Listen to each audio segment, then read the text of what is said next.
There exists a hidden world of microorganisms beyond what we can see with our unaided eyes. Over 100 years ago, this world was discovered through the progress of science. It was a huge leap forward for mankind. Scientific medicine came to understand how germs cause disease. We washed our hands, sterilized surgery, and created vaccines, antibiotics, and drugs that work. Life expectancy doubled in less than 50 years.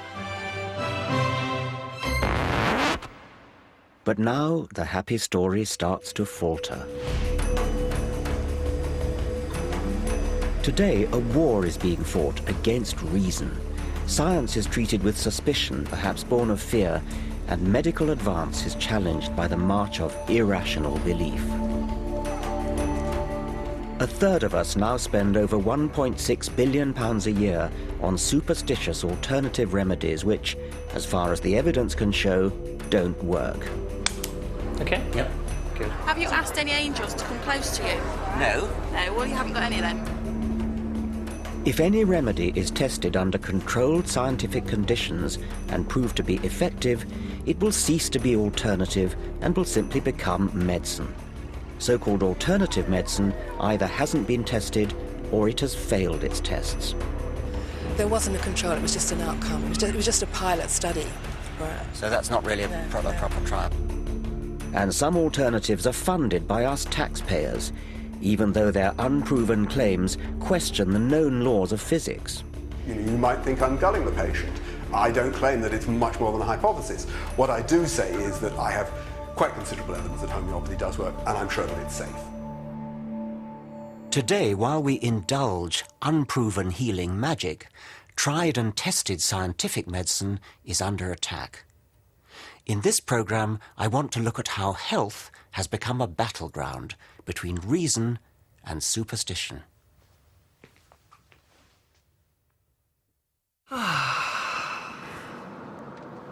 You come here to move through time and through space. Allow the eyes to gently close. Smile your very best smile. Swallow the smile with some saliva into the heart and let the heart smile back at you. And there's a warm and a welcoming feeling. Joy without end. Grace, beauty, laughter. The deep knowing of the wise being that you are. And the golden glow that comes from the heart comes from a golden flower. And use the gold light from the center of the flower like a sunbeam and beam it onto those petals and wake them up. There is a second part that's very personal. And this is to step inside the pearl itself. Because if you step inside the pearl, you could find out who you are.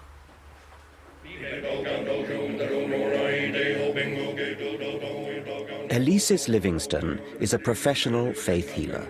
She runs the Shambhala retreat in Glastonbury. For £140 a day, she treats patients, including those with terminal cancer, with a mix of meditation, spiritual healing, and the playing of recorded chants.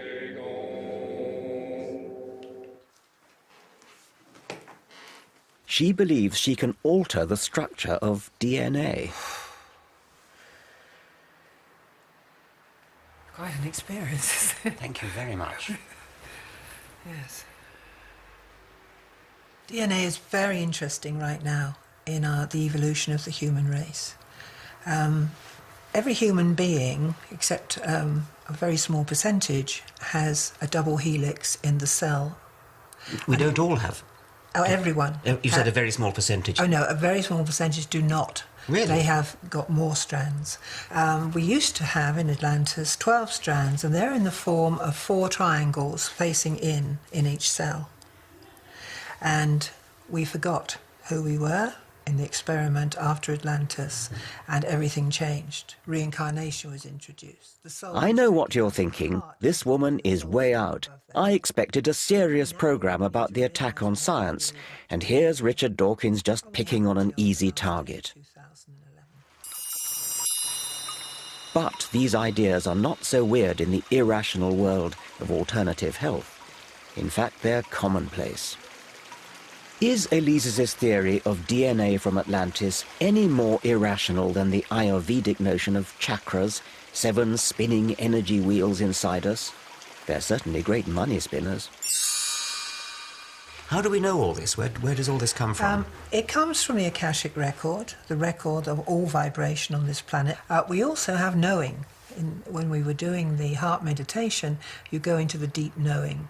And the deep knowing, it really can't be argued. What you know, I know that you realise this, of course, you know. Well, I know that DNA is a double helix, but that's only been known since 1953. So How is her evidence, the knowing of this Akashic record, any worse than the evidence for homeopathic claims that the more you dilute an active ingredient, the more effective it becomes? Both depend on faith. For all things and all activations of spirit. Apparently, I'm only a few DNA strands short of the full Atlantean quota. Elisis kindly agrees to top me up. So let's put the last triangle in.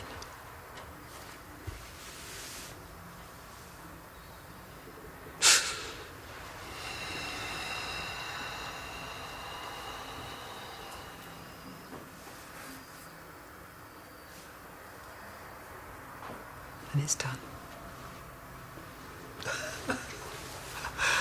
Let me know in 6 months how you're feeling. I'll wait and see if I get any Yes, any buzzing. any effects. Yes.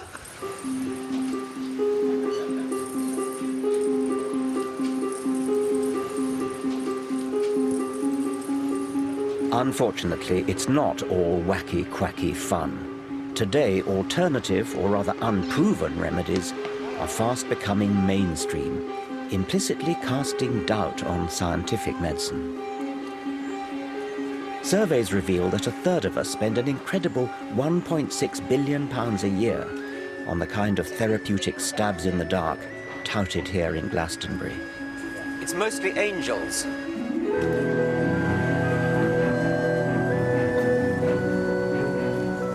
I want to find out why such superstitious nonsense is mounting a growing challenge to scientific medicine.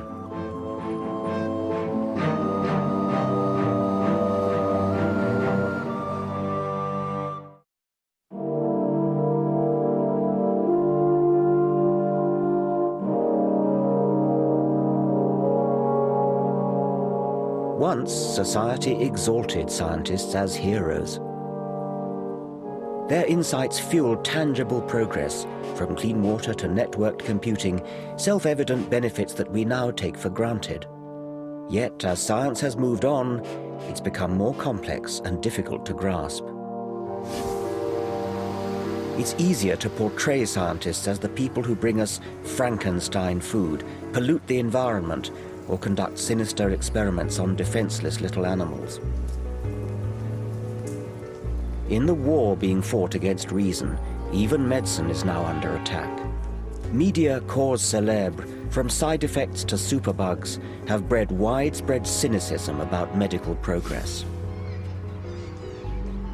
So much so that in 1998, the publicizing of one survey of 12 children that wrongly linked MMR vaccine with autism prompted hundreds of thousands of parents to opt their children out of entirely sensible inoculations. A hyped-up insinuation that the government and the medical establishment were conspiring to sacrifice our next generation to autism has left up to 1/5 of our children entirely unprotected against rubella, mumps, and measles, a disease with complications such as brain injury and deafness. This is what measles looks like, a potentially fatal illness now in... The number of parents inoculating their children with MMR quickly fell. There have now been epidemics in Kent and Yorkshire, and a first death from measles in 14 years. Now everybody's more confused. It just muddies the water, it's frightening. See the boy on the telly and that. It's an acute example of the danger of devaluing evidence. Where once there was reason, now there is confusion.